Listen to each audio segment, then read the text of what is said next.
Welcome to Pink Lady Presents. I always tell people that I promise them a rose garden. I just do. First of all, I love the song, but I do promise you a rose garden of beautiful roses of people that are living their lives well lived. And today, we are so proud to have Gail Soffer, am I correct, here with us today. She is a founder and executive director of Mindful Warrior Project, MWP. I have to tell you what I read that it was. Projects to help others creatively, right, overcome challenges. That's a heavy duty statement. And I like it when you said, find the gift in the wound. Wow. You're going to have to tell our audience just what that's all about, Gail. Please do. Thank you. I think a lot of times people don't want to come forward with challenges they're experiencing because they get labeled, Right. often labeled mentally ill, Yes. and then that stigma, unfortunately, still exists in society today. They're seen as less than or a problem waiting to happen, Right. and assume that then they have to go to someone else to be fixed. It's like, I'm broken, I need to be fixed, there's something wrong with me. But if people can see that we have so many life experiences, Right. that some are going to uplift us, some are going to slam us to the ground, but all of them can be, it sounds trite, but learning experiences. But more than that, we can gain tremendous strength Right. from whatever we've been through, and things that I look back at my own life and things that it's like, this is horrible. How could you do this to me? Or what a Right. horrible situation. Right. I want to edit this out. Years down the road, I was like, look what came of that. Yes. The experience. Look what I was Right. able Right. to You gained. turn Right. that into. So to find that instead of judging and editing out parts of ourselves, Right. with mindfulness, we can just be with whatever's happening, try not to judge it, but just explore it with openness and curiosity, and find that we have so many strengths through that experience and even greater strengths lift ourselves resulting up. from them. Yeah. Where do you come from? What area? What area? Mars, what planet? Oh, that sounds really good. So I have a dual background in nonprofit management and wellness modalities. No, but where were you born? Oh, We're going back now. oh, okay. Our audience likes to know where our people okay. are from. I was born in Wisconsin, grew up mostly in upstate New York, Okay. and then my family moved to Los Angeles. And why did they move to Los Angeles? My mother was a widow, Uh-huh. raising 4 daughters on her own, Wow. Wow. and upstate New York has a lot of snow, challenging Right. weather Now, conditions. we're from Boston. We know So snow. you know this. We know snow. And all of her family was in Los Angeles. You went to UC Berkeley, Hmm. and what were your subjects there? What was it? you I majored in? started with sociology Oh, okay. and then just kind of moved around, and actually halfway through my college education I transferred to UC Santa Cruz, Okay. kind of at their invitation, to help set up the college major for Cowell College because it was interdisciplinary. Okay, now go back over that again. The reason, when you say interdisciplinary, what is that? So the Cowell College major was Studies in Western Civilization. It Oh. incorporated a modern foreign language, an ancient foreign language, history, art, Wow. music, a lot of disciplines, a lot of ways. See, to me, this was part of the mindfulness. Right. A lot of ways, a lot of angles from which you can look at what happened and understand it. At Berkeley, I would have had to declare a history major or a music major Right. or art history. But in the other place, you could combine it, so to speak. Yes. Okay, when you say ancient language, tell me, or tell our audience, what does ancient language have to do with a lot of stuff?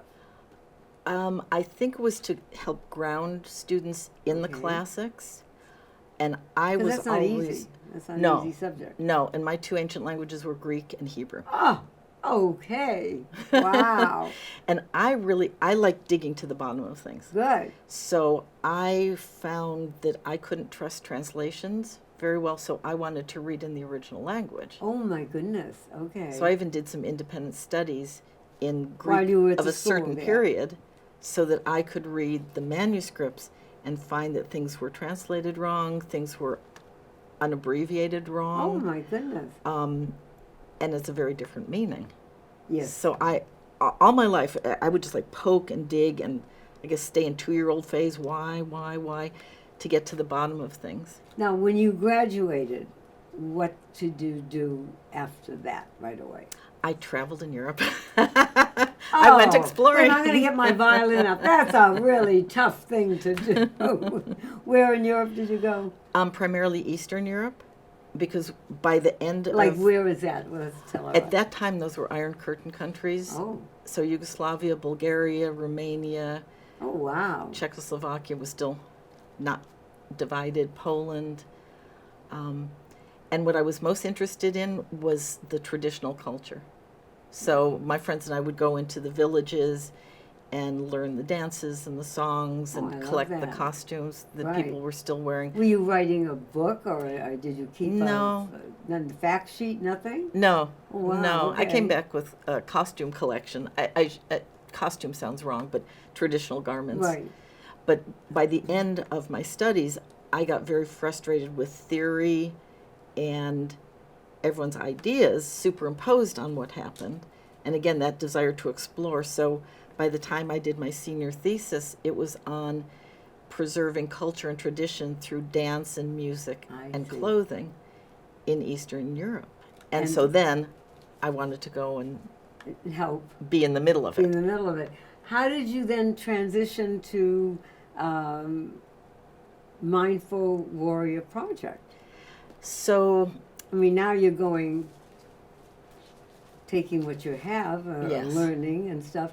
How did that amplify into what you were doing with your project? So I had been in nonprofit management for a long Okay. time, either full-time as a paid employee or I would have a paying job, but then my heart was in the nonprofit work. Okay. And so I was brought into a nonprofit serving veterans Okay. and absolutely hit it off with the founder and executive director, had to also be interviewed by a board member. And she was looking through, Gail, you have a very impressive resume Right. with humanitarian aid and peace initiatives. How do you feel about serving the perpetrators of war? Oh, And I said, good I don't question. feel that Wow. the veterans are the perpetrators of war. If anything, they're the victims of war. Right. And who would appreciate more coming all the way home to a place of peace than someone who's been at war? Right. Right. And I started very shortly after that. With the mindful. No, this was another This was nonprofit okay. serving veterans. Right. And at that point, that's when I went 0 to 60, learning about the situation of veterans in the country, and was appalled to find the suicide rate Oh, and that the people's like, do you know our friend Shad Meshad? yes, Yes. Yeah. yes. Who has sat in that chair. Yeah. And his company, the National Veterans Foundation, has successfully dealt with over 450,000 suicide prevention calls. And I wanted to mention one other thing, because when what you were talking about, when you discovered how horrendous the situation, I had a very dear friend who has passed on. His name was Bill Rosendahl, I and know he was our Bill, city yeah. council member. Yes. And whenever people would talk about homelessness, he would say, they're not homeless. They came home to the United States of America. They're just houseless. But they're not homeless. This is their home, and we That's better right. do something to help. And as you know, he died about 3 years ago, and Mike Bonin has stepped into his shoes. He was his chief of staff. But it's just, they are not homeless, No. and we have to stop thinking of people as that. It's They hard. serve their It's country, hard. they come home, and then they're forgotten.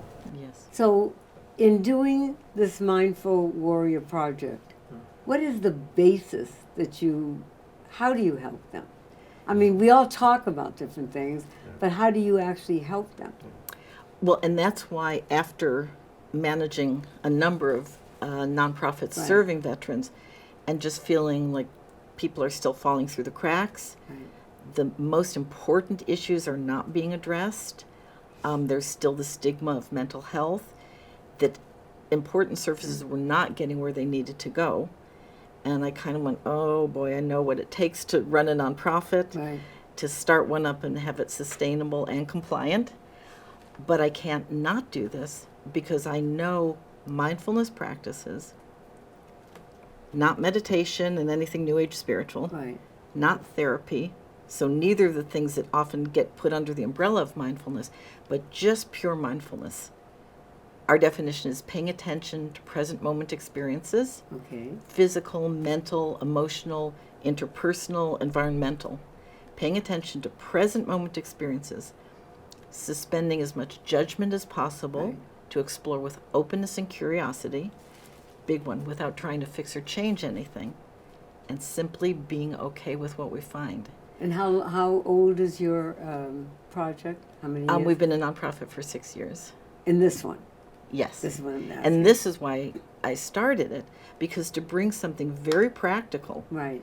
where people are participating in their own wellness process and are learning tools that they can use in daily life that's complementary to whatever spiritual belief or practice, whatever medications, whatever therapy, Right. something where someone is empowered to be part of their own process was really important. And I saw that as the thing that was missing. How many people do you employ that helps others?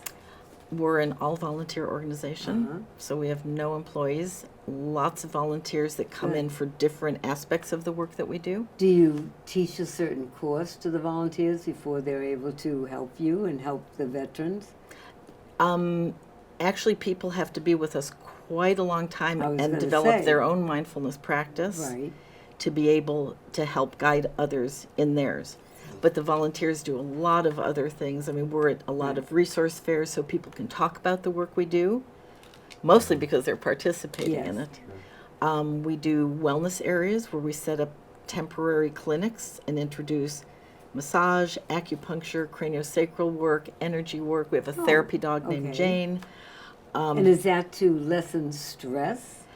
It's just to, again, kind of open up possibilities.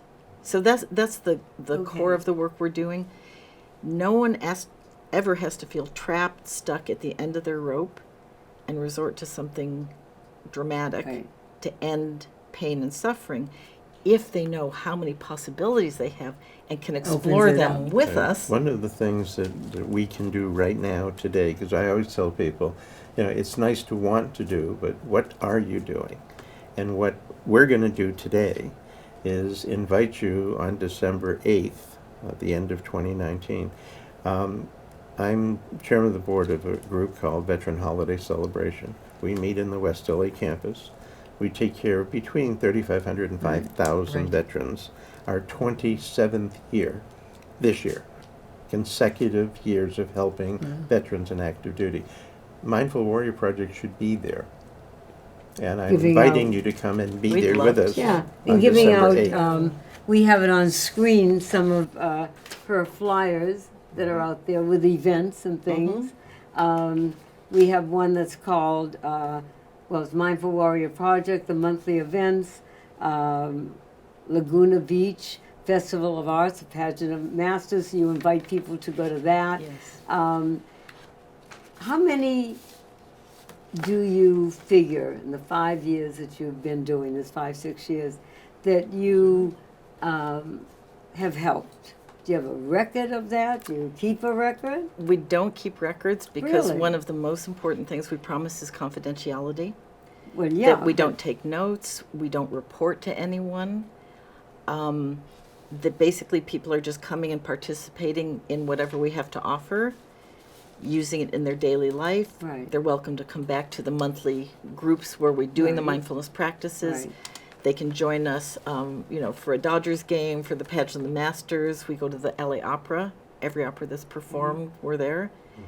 So it's very much on an individual basis. Okay. So, just simply by kind of cross-hatching. Right, It's right. thousands of people, but we don't keep any records because we don't want anyone to have any stigma of needing help Right, and going I get to any agency. Yeah. And your funding comes from where? Individual donations and a few grants that we're starting to have come in now that we've established a pretty stellar Right. reputation Yeah, and when people you can pass trust 5 us. years, then you can start applying. Yeah. And Yes. you'll probably get an answer. Now Yes. you lecture all over. What do you lecture on? So talking about mindfulness, Okay. the way that we use it, a lot of the work that we talk about is the work we do with military children. Now what is that about now? So a lot of military children, children of those who are serving or Right. have served, carry a lot of the burdens that their parents are carrying. Okay. And for them to learn some mindfulness tools, to have some strength in being able to just make their way through whatever comes at them. Okay, I need, I know I'm like the audience out there, I need an example. I'm not quite sure I understand. Like, say there's a man and woman, he has 3 children. Besides moving around, which a lot of the military do, what would be the problem here that the children would feel? So here's Maybe abandonment, but they don't realize that their dad or mom deployed or anything. But where is the problem? so here's a perfect example. Okay. We were doing the children's area at a veterans conference. Okay. So we were in the back of the room doing stuff with the kids. And instead of having the kids feel like they're being taught something Right. and, I'm back in school, this is no fun, we do mindful arts and crafts. So we're working on some projects and expressing some things and talking about Right. things. And I was asking this little girl about emotions because we were using different colors. And she said, I have really big feelings. And the other day I told my mommy I hate her, and her lips started quivering. And she said, I don't hate my mommy. I love my mommy. Well, both of her parents are veterans. Right. Both have severe PTSD. She's walking on eggshells. I see. I don't want to rock the boat. I don't want to upset anyone. And I said, so you had a really big feeling come out, and Right. you feel it hurt your mommy. What happens After. when you don't have it come out? She Yeah. said, it hurts my tummy. Oh, So I said, would you like to learn some ways that you can let the emotions out in little bits and pieces Okay. so you're not shoving them inside and hurting your tummy, and they're not bursting out of you and Right. hurting your mommy? Right. She was very excited. Well, yeah. And we started learning some Great. mindfulness tools Great. for noticing what I we're see. experiencing before it's too big. What is MWP practice? Mindful Warrior Project. But but it's the word was practice. Is this just practicing? So we're practicing tools of mindfulness. Because okay. a lot of people feel like they're going to come in and learn something right then and there, and now I can do it and teach it. Or, in a that spiritual sense, easy. now I'm going to be enlightened Right, and everything right, will be right. fine. So this is something that we practice on a daily basis, how to keep bringing our attention to the present moment, exploring what's happening, what else is happening, and it takes practice to keep bringing Right. ourselves to the present moment rather than bing, bing, Right. bing, on bing, on bing. the average, because you've been doing it 5-6 years, there has to be some average that you've come to. On the average, how long does a military person with a problem stay with you? Completely varies. Some people come and try one session, come Right. back And- every so often. Sometimes we're brought into agencies and do like an intensive series where Right. it's once a week Okay. for 10 weeks. Right. We've been at a facility on Skid Row for all 6 years that we've Wow. existed, and there's some And do people they who've come been there and the on whole Skid 6 Row years. to Yes. wow. Yes. And the feedback we get, it's from one of those gentlemen who said, I know you don't bill yourselves as suicide prevention, but because of you, you have no idea how many times you saved my life. Wow. And he just describes, some crazy thought goes through my head. It's just too much. I can't do this. Climb up on the roof and jump off. Right. And he said, Gail, I hear in your voice, this is me and this is a thought going through my Right, head. Right. What's the relationship I choose to have with it? And he can out it and just go, that's a homicidal maniac. Oh, I don't want to be friends with it. I'm not going up on the roof. Right. And he said, and I'm still here. Wow. We have another friend, Joe Leal, with Yeah. Vet hunters. the Right. Vet Hunters Project, and one of the ways they make connection all over Southern California is with water runs. Yes. Any warm day, they're out there with vans full of water. And people take the water, say thank you, and they engage them in conversation. It's the beginning of a relationship. Yeah. Works. It does. Whatever works. And just being able to meet people where Yes. they are is important. I'm going to ask you one other question before we have to close down. How has what you're doing affected you in your personal life? It's a complete joy. It's a Okay. complete joy because all of the things, I mean, I did all of my own exploring and Right. discovering, Right. bringing in my background in arts and crafts and dance and movement and the mindfulness practices and everything that I've loved in my life and practiced myself, You can bring out I to bring them. here. Right. And I mean, I've studied plenty and learned a lot, but I practice every single day and have for 40 some odd years. So to have something that's carried me through all kinds of things, Right. be available to people To give to free, them. no strings attached, no side effects, no interacting with medications, it's a complete joy. When people ask you to describe Gail Soffer, one of the things that you can always be safe to say is when they say, why does she do what she does? Say, because she can. You took the time to educate yourself, and now you're sharing that. And shame on those who have the skills and don't implement And don't. them in the community. That's what we do, that's what you do, and Joe Leal and Chad Meshan. How does all of- people get to talk to you if they want to volunteer? Could you tell our audience? Where do they go? So our website is www.mindfulwarriorproject.org. Okay.